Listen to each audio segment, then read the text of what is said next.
Hello दोस्तों, जय माता दी। मेरा और मेरे इस म्यूजिकल ग्रुप में आप सभी का बहुत बहुत स्वागत है। जितने लोग हमारे चैनल से जुड़े हैं सभी को तहे दिल से धन्यवाद है। सबके लिए मैं मंगल कामना करती हूँ, सब लोग स्वस्थ और मस्त रहें।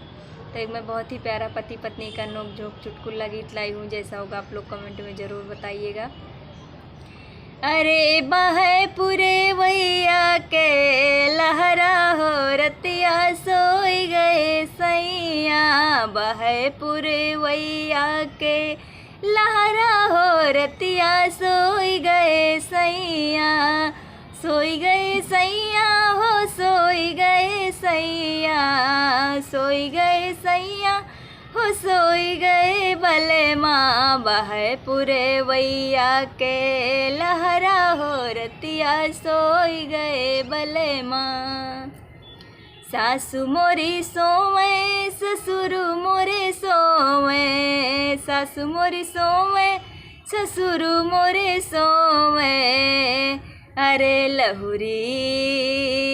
लहुरी ननदिया के पहरा हो रतिया सोई गए सैया, लहुरी ननदिया के पहरा हो रतिया सोई गए सैया, बाहे पूरे वैया के लहरा हो रतिया सोई गए सैया।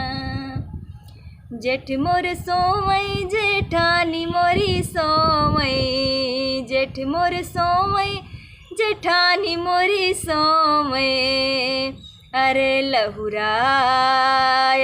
लहुरा देवरवा के पहरा हो रतिया सोई गए सैया, लहुरा देवरवा के पहरा हो रतिया सोई गए सैया, बाहे पूरे वैया के लहरा हो रतिया सोई गए सैया, बाहे पूरे वैया के लहरा हो रतिया सोई गए सैया।